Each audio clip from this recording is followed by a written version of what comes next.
అసెంబ్లీలో ఎవ్వల బలగం ఎంత అంటే కాంగ్రెస్ కు 65, కార్లకెళ్ళి వచ్చిన వాళ్ళని కలిపితే ఇంకో 10. ఇక పోంగా బీఆర్ఎస్ లో మిగిలిన వాళ్ళు 28 మంది ఎమ్మెల్యేలు, బీజేపీకి 8, ఎంఐఎం కు 7, సిపిఐకి 1. గీ లెక్కన సర్కార్ తోటి తగ్గఫర్ కొట్లాడాల్సిన వాళ్ళు, పబ్లిక్ లా పతార చూపియాల్సిన వాళ్ళు ఎవలబ్బా? కారోలే కదా. కానీ ఏమైతుందో చూడుర్రి మీరే. తెలంగాణలో ప్రధాన ప్రతిపక్షం ఏందంటే బీజేపీ అని రోజు వచ్చేటట్టున్నది.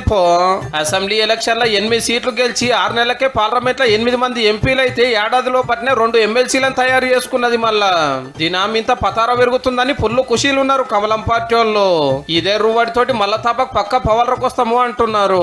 కీ ఓటర్స్ ఎవరంటే ఉపాధ్యాయులు, పట్టభద్రులు, విద్యావంతులు, మేధావులు ఉంటారు. వాళ్ళు ఈరోజు బీజేపీని ఆదరించడంతో తెలంగాణ రాష్ట్ర రాజకీయాలలో చాలా స్పష్టత కూడా ఏర్పడింది. రోజు డబుల్ ఇంజన్ సర్కార్ రావాల్సినటువంటి అవసరం ఉంది. అప్పట్లో హైదరాబాద్ లోనే ఉందనుకునే బీజేపీ చిన్నగా జిల్లాలకు కూడా వాకుతున్నది. బీఆర్ఎస్ బలమే ఉత్తర తెలంగాణ అనుకుంటే ఆడాడ్డ పెడుతుంది. ఈ పుణ్యం కూడా కారోళ్ళదే. మరి మొన్నటి ఎమ్మెల్సీ ఎలక్షన్ లో పోటీ చేస్తే 3 పార్టీల నడుమ కొట్లాటుండు, రిజల్ట్ ఎట్లుండును? 4 ముఖ్యమైన లీడర్లు ఉన్న ఈ నియోజకవర్గంలోనే నిలబడకుంటే 2 జాతీయ పార్టీల నడుమ టగ్గపర్ నడిచి ఆఖరికి బీజేపీ గెలిచింది పట్టభద్రుల సీటు. టీచర్ల సీటు కూడా ఇల్లదేనాయే. మాదంత గొప్ప పార్టీ, ఇంత పెద్ద పార్టీ అని ఎంత చెప్పుకున్నా అసలు సంగతి తేలేదు ఎలక్షన్లనే కదా. మళ్ళా ప్రధాన ప్రతిపక్ష లీడర్ కేసీఆర్ సారు అసెంబ్లీకి దుమ్మాల మీద దుమ్మాలు. ఎన్నడు వస్తలేడు, ఏ తిప్పల మీద గవర్నమెంట్ ప్రశ్నిస్తలేడు, ఏ హామీ గురించి నిలదీస్తలేడు.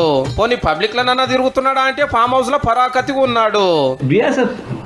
ఊసేలేదంటున్నా కదా, రాజకీయ ఉనికిపోయింది.